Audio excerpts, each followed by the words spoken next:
자, 지금 이제 9장 중반부를 저희가 보고 있습니다. 우리가 조금 전에 그 바울이 그 회심하는 과정에 있어서 하나님께서 누구를 붙여주셔요? 아나니아를 붙여주셨죠. 그죠? 아나니아가 구체적으로 네가 뭘 어떻게 할 건지 얘기해 줄 거다 그러잖아요. 그럼 이제 이 프린트를 가보세요. 이 아나니아라는 사람은 어떤 사람인가? 바울이 기독교를 핍박하던 시절에 아나니아는 다메섹 지역에 살고 있었던 유대인이었어요. 그는 경건한 사람으로 주변의 유대인들로부터 칭찬을 받던 인물이었다. 예수님의 오랜 제자로 함께 두로와 시돈, 가이사라 빌립보에 다니며 예수님을 따라다니면서 전도했던, 그러니까는 예수님 생전에 이미 기독교인이 된 사람이죠. 오순절 성령 강림 이후 예루살렘에서 지내다 핍박이 일어닥치자 자신의 고향인 다메섹으로 돌아간 것으로 전해진다. 자, 아나니아는 바울을 처음 만났을 때 그를 뭐라고 불렀죠? 형제라고 불렀어요. 왜냐하면 하나님께서 설명을 해주잖아요. 이 사람이 옛날에는 핍박자였지만 이제 앞으로는 내 이름을 이방인과 임금들과 이스라엘 자손들에게 전할 대단한 사람이 될 택한 내 그릇이라 그러잖아요. 그러니까는 다 형제요. 형제, 형제 사우라 그러잖아요. 환상 가운데 하나님의 음성을 들었기 때문이다. 회심한 바울에게 안수를 하고 다시 보게 하고 세례를 베푼 자예요. 그러니까 이 아나니아라는 이 사람, 그러니까는 일종의 그 사울이 빛을 통해서 예수님을 빛으로 보았고 예수님의 음성을 들었지만 내가 경험한 이것이 과연 무슨 의미를 갖고 있는가? 내가 정말 아니 이게 무슨 일이야? 앞도 안 보이고 먹지도 못하고 이게 도대체 황당했을 거 아니에요. 너무 놀랐고. 그런데 자기가 구체적으로 무엇을 어떻게 해야 될지를 연결고리가 된 사람이 누구예요? 아나니아예요. 그러니까 하나님께서 이 사울이 바울 되게끔 사람을 붙여주셔요. 사람을. 그래서 이제 이 사울은 세례를 받고 음식을 먹고 강건해집니다. 하나님이 붙여준 아나니아를 통해서. 그러면 이제 이 사울이 19절 다음 20절부터 보시면은 다메섹에 있는 제자들과 함께 이 제자들이라는 것은 예수 믿는 사람들이에요. 즉시 자 사울은 이미 준비된 자잖아요. 유대교에만 정통한 것이 아니라 헬라어도 잘하죠. 헬라의 철학과 지혜와 지식도 겸비돼 있죠. 자, 예루살렘에 이제 젊은 시절에 또 와서 자기 고향은 다소지만 소아시아지만 그래도 집이 부유하니까 예루살렘에 가서 유대교의 본거지인 예루살렘에 가서 가말리엘이라는 당대 가장 뛰어난 교사였던 그 사람 밑에서 몇 년 동안 공부를 했어요. 그러니까는 아주 준비된 사람인데 이러한 그 예수를 만나고 아나니아를 통해서 세례를 받으면서 20절 보세요. 즉시 각 회당에서 예수가 하나님의 아들임을 전파했어요. 예수가 하나님의 아들임을 전파한 사람을 돌로 쳐 죽인 자가 이제 예수가 하나님의 아들이심을 전파했다. 그러니까 유대인들이 예수님을 십자가에 못 박혀 돌아가게 하실 때 유대인들이 예수가 내가 하나님의 아들이고 하나님이 보내진 자라 그랬더니 그 유대인들이 화를 불같이 내면서 이 불경스러운 소리를 하냐 네가 그 나사렛 총구석에서 어부가 뭐 배운 것도 없고 뭐 하나 볼 것도 없고 이 예수님은 어디 뭐 가서 공부를 한 적도 없고요. 그잖아요. 그러니까 예수님은 그 시골에서 아버지 목수를 하는 것을 이어받았고 별로 이렇게 내세울 게 없는 사람이에요. 그런데 이 사람이 하나님의 아들이니까 유대인들이 저거 미쳤다는 거죠. 이게 무슨 소리냐. 그러면서 불경하다는 거예요. 하나님의 이름을 모독한 죄로 이 사람을 가두고 때리고 십자가에 못 박혀 죽게 한 거예요. 그러니까 유대인들에게 하나님의 이름을 더럽히고 불경스러운 죄는 가장 큰 죄악으로 여겼거든요. 근데 이제 이 바울이 예수가 바로 하나님의 아들임을 전했어요. 듣는 사람이 다 놀라 말하되 이 사람이 예루살렘에서 이 이름 부르는 사람을 멸하는 자가 아니냐. 아니 근데 여기 온 것도 그들을 결박하고 대제사장에 대해 끌어가려고 일부러 지금 저 사람이 예수 믿는다는 것을 허위로 가장해가지고 사람 잡으려고 저러는 거 아닌가. 그렇게 여겼을 정도예요. 사울은 힘을 더더 예수를 그리스도라 증언하여 다메섹에 사는 유대인들을 당혹하게 했다. 그러니까 이 지역에 사는 사람들은 사울이라는 인물이 어떤 인물인지 알잖아요. 뭐 대단한 유대교에서 정말 젊은이로서 앞날이 창창한 사람인데, 그러니까 유대교의 그 지도자가 될 사람들 아닌 잘 될 사람인데 이게 무슨 소리냐는 거죠. 그래서 저들이 굉장히 놀랍고 어쩔 줄을 몰라 했어요. 여러 날이 지나매. 여러분들 여러 날이 지나매를 보세요. 여러 날. 지금 이 여러 날이 지나매는요. 17페이지 맨 밑에 있어요. 바울이 지금 회심을 했잖아요. 그죠? 그리고 아나니아를 만나고 이제 세례받고 준비되고 예수가 하나님의 아들이라는 것을 이제 전하기 시작한 해부터 제일 먼저 예루살렘을 방문하기까지의 기간. 그러니까는 그 시간이 3년이 걸렸어요.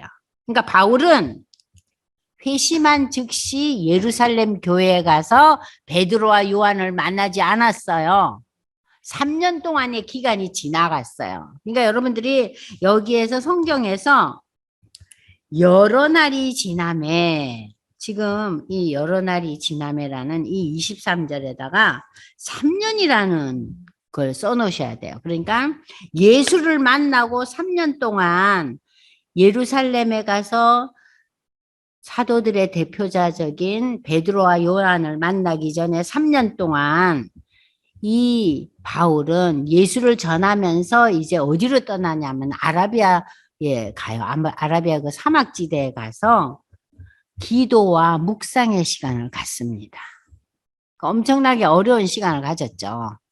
혼자서 모든 사람을 멀리하고, 그러면서 이제 예수님의 가르침에 대해서 자신이 묵상하고 연구하고 기도하면서 앞으로 자신이 해야 할 일에 대해서 기도하는 3년의 기간을 말합니다. 여기에 대해서 이제 갈라디아서에서 여기서 구체적으로 얘기하는데, 그러니까 바울은 예루살렘 교회 가서 두 사도를 만나고 정말 그 자기의 사역을 이방인을 위한 사도로서 적극적인 그 일을 하기 이전에 이렇게 오랜 기간 준비 기간을 해요. 모세는 몇 년 했어요? 40년 했잖아요. 모세에 비하면은 짧지만 그래서 3년 동안 이렇게 준비의 기간을 가졌다는 겁니다. 자, 그리고 난 뒤에 이제 여러분들이 보시면은 유대인들이 사울 죽이기를 공모하더니 그 계교가 사울에 알려지니라. 그들이 그를 죽이려고 밤낮으로 그래서 이제 기도를 하고 왔는데 이 사람을 밤낮으로 지키려고 죽이려고 하니까 제자들이 이 사울을 광주리에 담아서 그 다메섹 성 밖으로 달아 내보내는 거예요. 죽이려고 하니까. 네. 그러니까 이제 이 핍박자 사울이 완전히 이제 뒤집어진 거예요. 죽음을 각오하는 사람이 됐어요. 그래서 이제 사울이 예루살렘에 가서 제자들을 이제 3년의 세월이 지났죠. 제자들을 사귀고자 하나 이 제자들도요 두려워하는 거예요. 3년 동안 또 어디 뭐 오랫동안 어디 가 있었다며 나타나지도 않았다며 저 인물이 뭐야 속에 뭐이 들었어 하면서 긴가민가 한 거죠. 그러면서 그가 제자됨을 예루살렘 교회 사도들이 믿질 않았어요. 그런데 여기에서 또 누가 나타나느냐? 하나님께서. 아까는 아나니아를 내보내셨죠? 이제 나타난 사람이 그 유명한 바나바예요. 바나바는 우리가 사도행전 4장 배울 때 자기 땅을 내놓죠. 그래서 바나바가 땅을 내놓고 예루살렘 교회가 부흥할 때 여러 가지 필요한 것을 제공했잖아요. 거기에 이제 시기 질투해서 낸 사람이 누구예요? 아나니아와 삽비라예요. 기억나시죠? 예. 자, 여기 보시니까 바나바가 데리고 사도들에게 가서 그가 길에서 어떻게 주를 보았는지와 주께서 그에게 말씀하신 일과 다메섹에서 그가 어떻게 예수의 이름으로 담대히 말하였는지를 전하니라. 자, 보세요. 유대인 중에서 제가 히브리파 유대인이 있고, 그죠? 헬라파 유대인이 있다 그랬죠. 그럼 헬라파 유대인들은 유대인이지만 헬라어 문화권에서 사는 사람들. 그래서 헬라어를 하고. 근데 히브리파 유대인은 누구예요? 12사도와 같이 그냥 그 유대 땅에서 사는 거예요. 해외 문물을 잘 못 먹은 거예요. 그리고 헬라어도 전혀 못해요. 예? 이게 두 부류가 있었는데 지금 두려워하는 부류는 어떤 부류예요? 그 유대 땅에만 있었던 12제자 같은 사람들은 이렇게 바울이 무서운 거예요. 응? 근데 이 바나바는 어떤 사람이에요? 헬라파잖아요. 그래서 이 바나바는 어떤 인물이냐? 여러분들 이 페이지 보세요. 17페이지 중간에. 구브로 섬 출신의 유대인으로 본명은 요셉인데 바나바란 별명은 그가 위로자라. 건면하고 위로하는 뜻을 가진 자. 부유한 지주 출신으로 재산을 교회에 바쳤고 성격이 온유하고 믿음과 성령이 충만했다. 바울이 처음 예루살렘에 와서 제자들을 사귀고자 할 때 저들은 바울이 예수의 제자됨을 믿지 않았어요. 예루살렘 교회에 그 사도들은. 이때 바나바는 사도들에게 바울이 어떻게 다메섹 도상에서 예수를 만나고 회심했는지를 소개하면서 적극적으로 바울을 도와주고 변호해 줍니다. 또한 바나바는 나중에 바울을 찾으러 다소에까지 가서 직접 가서 다소가 바울의 고향이잖아요. 가서 안디옥에 데리고 옵니다. 그래서 바나바와 바울이 안디옥에서 1년간 사역하면서 놀라운 열매를 맺고 그때 안디옥 사람들이 예수 믿는 사람들을 뭐라고 불렀어요? 그리스도인들이라고 처음 불렀어요. 그래서 이때 크리스찬이라는 타이틀이 생겼어요. 그래서 사도행전 11장 26절이 유명한 그 내용이라 그랬죠.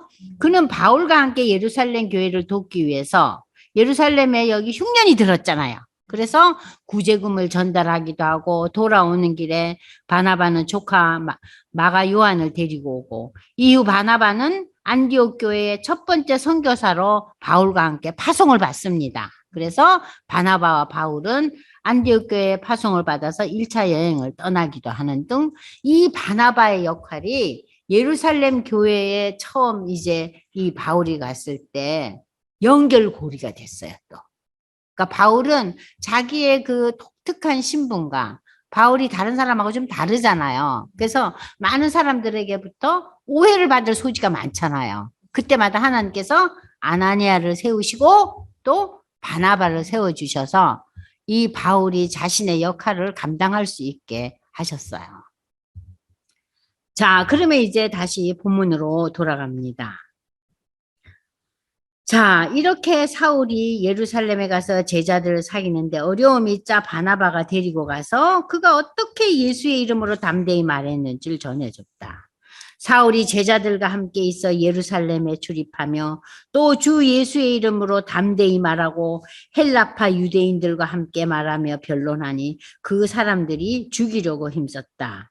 여기서 말하는 헬라파 유대인이라는 것은 예수 안 믿는 헬라파 유대인들이에요. 그러니까는 예루살렘에는 유대인들이 살고 있지만 그 유대인들 중에서 대부분이 유대의 근거를 둔 유대 출신의 사람들이지만 거기에도 예루살렘에도 젊은 시절에 해외에서 살다가 그러니까는 재미교포로 있다가 제일교포로 있다가 좀 나이 들어가지고 우리나라로 돌아오지 않아요. 그런 식으로 이 사람들도 오는 거예요. 자기 나라로.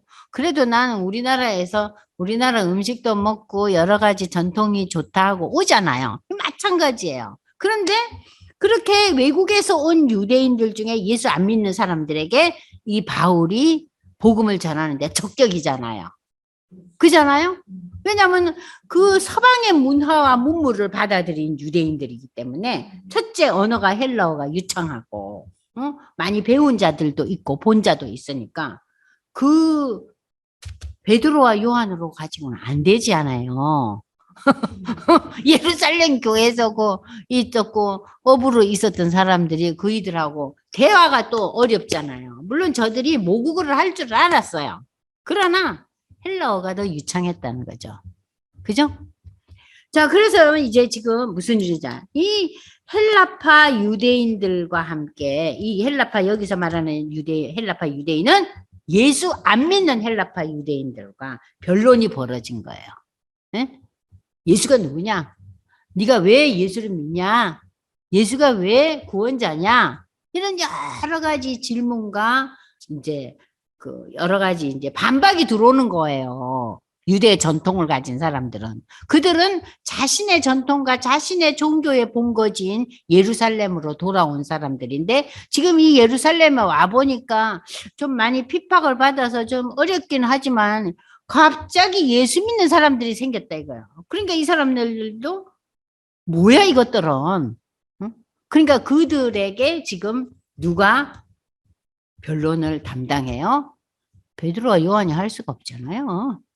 그래서 지금 바울이 담당하는 거예요. 그래서 지금 이 본문은 헬라파 유대인들과 함께 예수가 그리스도요 메시아요 주라는 것을 알려주니 그들이 또 죽이려고 그러네. 또 죽이려고 그러네. 형제들이 알고 가이사로 데리고 내려가서 다소로 보내는 거예요.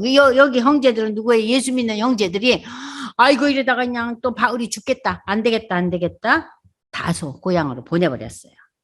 그리하여 온 유대와 갈릴리와 사마리아 교회가 평안하여 든든히 서가고 주를 경외함과 성령의 위로로 진행하여 수가 더 많아졌다. 여기 프린트 다시 보세요. 이제 바울이 떠났어요.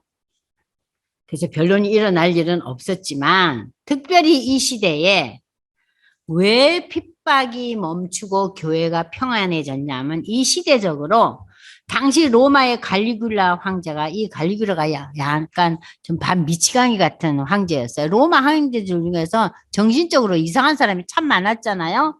이 대표자가 갈리굴라 황제인데 그는 이 황제 시절에 예루살렘 성전이 있던 그 지성소에 그 황제 초상화를 거기다가 걸라 그랬어요. 그랬더니 아니 유대인들이 그거를 가만두겠어요. 싫다고 펄펄 뛰지. 예전에 무슨 일이 있었습니까?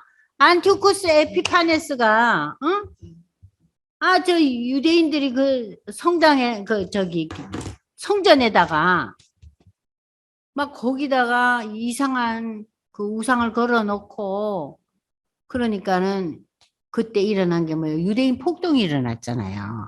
그죠? 그래서 유대의 그 독립운동이 일어나고 난리가 났잖아요. BC 186년인가 그럴 거예요, 아마. 그런 경험이 있는 이 유대인들은 상당히 자기 종교에 대해서 아주 절대적으로 다른 세력이 들어오면은 항거를 합니다.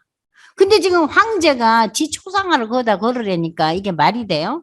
그래가지고 이 유대인들은 당시에 그 유대 지도자들과 유대인들은 저들의 유대교 신앙의 위협을 느끼면서 일시적으로 기독교에 대한 적대 감정이 멈췄어요. 여기에 정신이 팔려가지고. 응? 그래서 교회가 좀 평안했대요. 그리고 교회 내에는 그냥 무지랭이 같은 12사도와 가난한 그런 사람들만 또 있었어요. 그래서 그들이 평안을 유지했고 점점 교회가 또 성장하고 발전했어요. 어느 교회가? 예루살렘 교회가. 아시겠죠? 그러니까 이제 사실 정치적으로도 어려움이 있었잖아요. 유대인들에게. 갈리그라가 초상화를 거다 걸으려니까 이 유대인들이 들고 일어난 거예요. 그래가지고 예수 믿는 사람들에 대한 핍박이 잠시 멈춰졌어요. 응?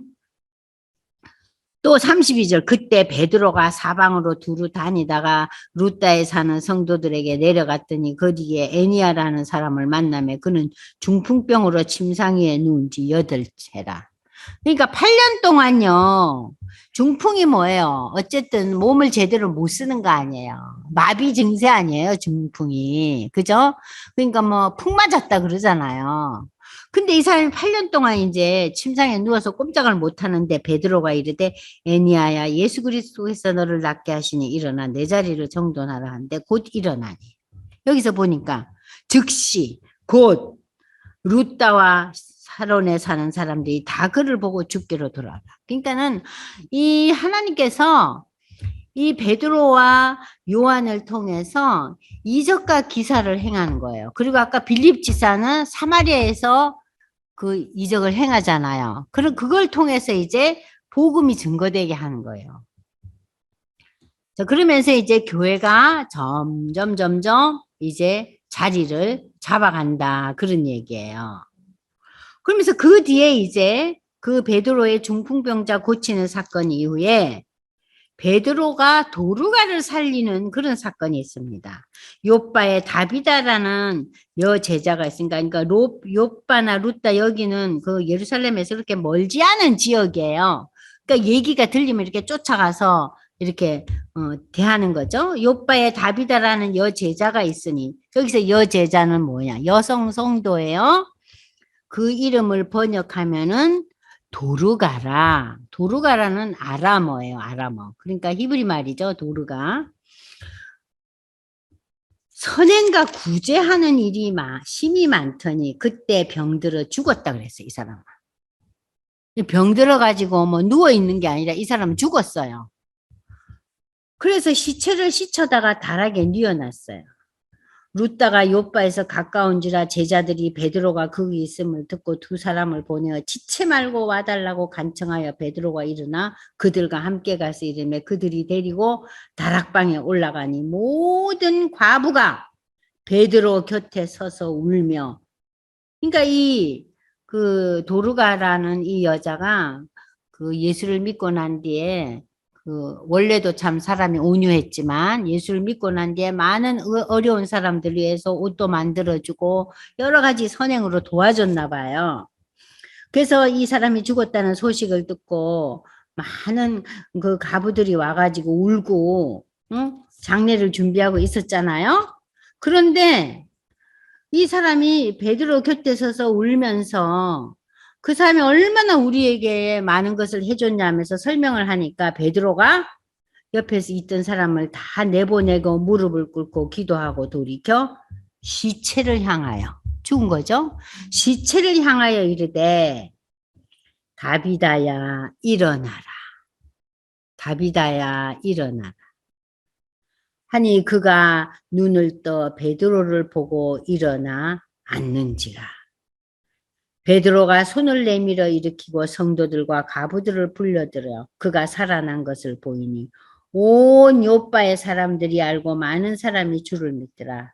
베드로가 이 놀라운 또 그 이적의 역사를 일으켰는데 이 베드로는 요빠에 이렇게 이 상황 속에서 여러 날을 머물 때 시몬이라 하는 무두장이 집에서 먹고 잤대요. 근데 유대인들은 무두장이를 굉장히 천시 여기고 싫어해요. 무두장이가 뭐냐면은 양이나 이 소 가죽을 벗겨가지고 말려서 그걸 이제 내다 파는 사람들이에요. 그러니까는 어쨌든 그 동물의 사체를 가지고 올 거 아니에요. 이 유대인들이 제일 싫어하는 게 피잖아요. 동물의 사체를 가져와서 이제 그 살은 이제 먹고 뭐 하지만은 그거를 이제 그 그 사체에서 가죽을 벗겨가지고 그걸 말려가지고 그걸 뭐 요즘으로 말하면 뭐 인두 같은 걸로 이렇게 바르게 하잖아요. 그 직업이 무두장인데 이 유대인들은 무두장이하고 함께 안 해요. 같이 안 있어요. 싫어해요. 응? 그런데 이 베드로가 이렇게 천시 여기는 사람 집에서 머물렀다. 그러니까 복음은 천한 자나 귀한 자나 가림이 없다는 얘기를 여기서 다시 한번 증명을 하고 있죠. 자, 그러면 우리가 이 사람을 살리는 역사가 지금 일어났는데 여기 프린트 보시면은 도르가라는 이 아람어로는 도르가라는 이 요바에 사는 여제제로 그녀는 노인이나 가부들을 위해서 옷을 만들어 입히고 구제에 힘썼는데 병들어 죽자 여기 살던 제자들이 어 베드로를 급히 초청합니다. 그래서 베드로가 이제 기도해서 이 사람이 살아나는데 우리가 그 예수님을 그 믿는 역사가 이 여인을 통해서 이 지역에 엄청나게 많이 이제 일어났는데 사실 우리가 저기 복음서에 보면은 뭐가 나오죠? 여러분들 예수님께서 나사로를 살리시잖아요. 그죠? 나사로가 죽어서 사흘째 돼서 냄새가 났다 그랬어요. 그러니까는 이렇게 죽은 자가 다시 살아나는 이 놀라운 역사를 예수님이 이미 요한복음 여러분들 거기 써놓으실까요? 요한복음 11장 23절에서 44절에 보면은 이 사건이 아주 그 나사로의 사건이 자세히 나오고 있는데요. 그 요한복음 그 11장 23절에서 44절 중에서도 제가 지금 여러분들한테 25절부터 26절까지 읽어드릴게요. 예수께서 이르시되 나는 부활이요 생명이니 나를 믿는 자는 죽어도 살겠고 무릇 살아서 나를 믿는 자는 영원히 죽지 아니하리니. 그러니까는 지금 여기서 예수님이 부활과 생명이라는 거예요. 물론 여기서 예수님께서 요한복음에서 마르다와 마리아의 오빠인 그 나사로를 살리시는 이 사건을 통해서 너희가 이 부활을 믿고 그러니까는 그 나사로가 다시 살아난 이 사건만 믿을 것이 아니라는 거죠. 앞으로 너희가 부활할 거라는 거예요. 그러니까 부활의 예표를 보여주신 거죠. 이 나사로의 사건을 통해서. 아시겠어요? 그럼 여기서 지금 다비다도 죽었잖아요. 죽은 자가 살아났죠. 그죠? 근데 스테반이 죽었을 때 뭐라 그랬어요? 잔다 그랬잖아요. 죽은 게 아니고 잔다 그랬잖아요. 왜 잔다 그랬어요? 앞으로 일어날 거니까. 일어날 거니까. 그러니까 이 죽은 자가 다시 사는 이 놀라운 이적의 역사를 통해서 우리가 지금 무엇을 깨우쳤냐? 부활의 주님. 그러니까 이분들은 이 다비다나 나사로는 실질적으로 죽었다가 그 시대에 다시 살아난 인물들이기는 하지만은 이러한 역사를 통해서 기독교는 지금 우리가 지금 이 땅에 살고 있지만 우리는 영원히 살 것이다. 장소만 달라지는 거죠. 그죠? 장소만 달라지는 거예요. 장소가 어디예요? 하나님의 나라죠. 하나님의 나라. 그래서 제가 지난번에 그 에리자베스 여왕 그 장례식 얘기 여러분들한테 했잖아요. 그 목사님의 그 마지막 그 설교 말씀이 너무너무 은혜로웠다고 제가 얘기했죠. We will meet again. 우리는 다시 만나리라. 그게 부활이잖아요. 그러니까는 이 부활의 메시지를 이러한 이적의 역사를 통해서도 우리에게 호소하고 있는 거예요. 너희가 부활을 바라보면서 신앙생활을 하라는 거죠. 자, 오늘 이 말씀을 통해서 여러분들이 아까 우리가 읽었던 8장에서 읽었던 마술사 시몬이 예수님을 믿었을 때 사도들의 권능, 성령의 인도함을 받고 사도들의 권능을 보고 돈으로 살려고 그랬잖아요. 오늘날 교회 안에서도 믿음보다도 권능의 역사에 더 관심을 갖고 있는 경우가 허다하죠. 그죠? 그래서 우리가 간증을 할 때 상당히 조심해야 돼요. 네, 간증을 할 때. 그러면은 이러한 간증거리, 구체적인 사건이 있는 것이 정말 의미롭고 감사한 일이지만 이것만이 다 믿음은 아니잖아요. 그런 간증이나 눈에 보이는 사건이 없어도 예수를 신앙 고백할 때 그 예수님이 뭐라 그래요? 너는 봐서 믿냐? 보지 않고 믿는 게 더 복되잖아. 요한복음 21장에 얘기하시잖아요. 보지 않고 믿는 자가 더 복되다 그러셨잖아요. 근데 오늘날 우리 시대에도 너무나 많은 그리스도인들이 형통과 정말 권세와 또 이렇게 누리는 그 축복에 많이 마음이 가 있죠. 그래서 우리를 좀 마음을 찌푸리게 하잖아요. 그렇지만 사실은, 그것은 하나의 삶의 한 형태지. 그잖아요. 뭐, 좀 더 많은 것을 누릴 수도 있고, 좀 적게 누릴 수도 있는 것이지. 우리의 가장 큰 목표는 뭡니까? 하나님의 나라에 대한 준비예요. 이 땅의 삶은. 그죠? 하나님의 나라로 가는 준비 과정이라는 거죠. 그래서 그 준비 과정이 어떤 사람은 3, 40년, 50년이고 어떤 사람은 100년이고 그죠? 그죠? 좀 일찍 떠났다고 해서도 너무 슬퍼할 것도 아니더라고요. 이 세상 사는 건 너무 또 힘들지 않아요? 그래서 어떤 의미에서 저는 좀 일찍 떠나는 것도 그것도 너무 편안하지 않나 그런 생각도 들더라고요. 어떠셔요? 그래도 오래 사시고 싶어요? 자, 바울은 교회의 일꾼으로 세워지기 전에 어려움이 많았어요. 왜냐? 바울을 믿지 않았잖아요, 사람들이. 저것이 다시 몰래 들어와가지고 우리 많은 사람들을 잡아가려고 지금 예수 믿는 척 하는 게 아닌가. 그럴 때 하나님께서 어떻게 그를 도와주세요? 아나니아와 바나바와 같은 믿음의 인물들을 세워줘서 바울이 신앙을 제대로 확보하고 많은 사람들에게 인정받고 그리고 바울의 사역을 정말 즉시 펼쳐나갈 수 있도록 하나님께서 길을 다 열어주시는 거예요. 그러니까 하나님께서 놀랍게 바울의 삶을 인도하시는 걸 우리가 아나니아와 그 바나바의 그 연결점을 통해서 우리가 알 수 있었죠. 그죠?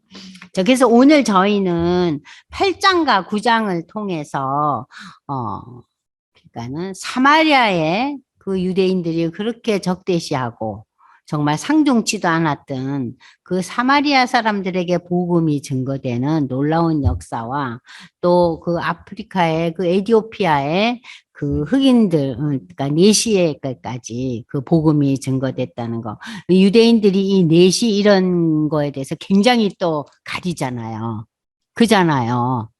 그러니까 거세당한 사람들이잖아요. 그러면 이게 하나님의 법, 율법에 보면은 이런 건 굉장히 불경스러운 거거든요.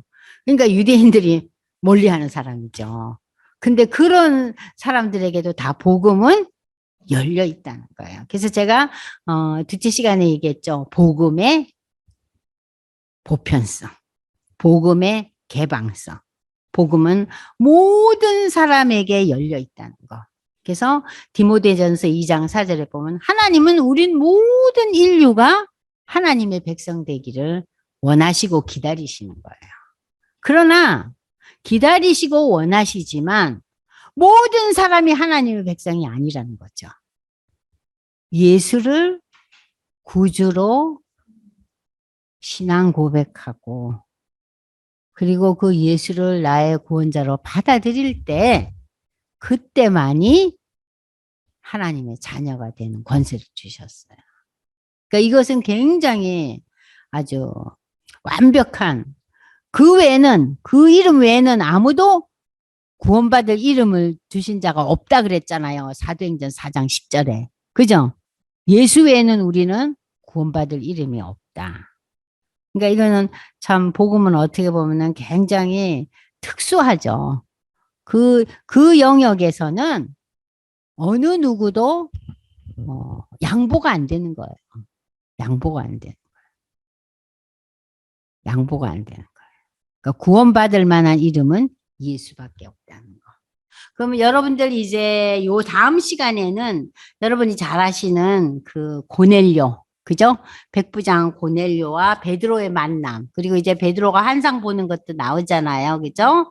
그런 그 이제 10장부터 11장, 그리고 안디옥 교회 얘기가 11장에 나옵니다.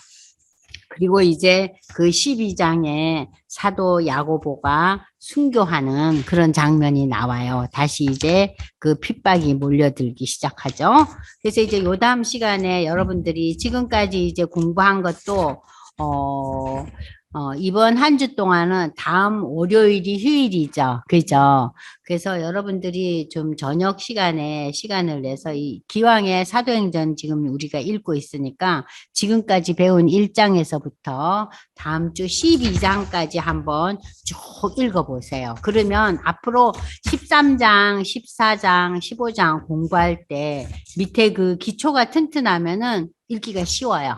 그러니까 요 다음 시간에 1장에서부터 지금 12장까지 읽으시고, 특별히 제가 중요시했던 그 스테반의 설교 내용, 네, 그 설교 내용을 구약의 역사였잖아요. 그 구약의 역사를 예수 그리스도의 메시아 되심과 연결해서 얘기하고 있잖아요. 그것도 좀 잘 읽어보시고, 또 오늘 배운 것도 잘 읽어보시고, 성경 읽어보시기 바랍니다. 그럼 기도하고 이 시간 마치기로 하죠. 하나님 아버지, 사도행전을 읽으면서 우리가 참 2000년 전에 그 예루살렘 교회로 건너가서 참 그 2000년의 역사에 갭은 있었지만 그들의 그 뜨거운 믿음과 그들의 삶을 보면서 우리의 오늘의 삶을 돌아봅니다. 하나님, 우리는 먹고 살기가 편하고 또 여러 가지 기계 문명이 발달하여서 그네들보다 훨씬 편리하고 편안함을 누리지만 우리는 영적으로 때로는 너무나 저조하고 하나님 앞에 불경스러운 부분들이 많이 있음을 이 시간 고백합니다.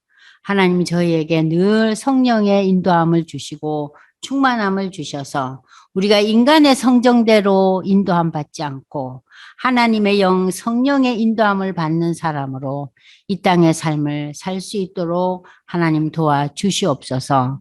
그래서 우리의 마지막 목표가 하나님의 나라로, 이 땅에서 하나님의 나라로 이사 간다는 그 놀라운 신앙 고백이 우리의 삶 속에서 이루어지게 도와주시옵소서. 그래서 저희가 세상의 것에 탐내지 않고 세상의 좋은 것들에 우리가 기웃거리지 않고 하나님의 말씀과 하나님에 대한 신뢰와 생각으로 우리의 삶이 충만하도록 하나님 축복해 주시옵소서. 이번 한 주간도 말씀 속에 거하는 우리 모두 되기를 간절히 소망하며 예수님의 이름으로 기도드리옵나이다. 아멘.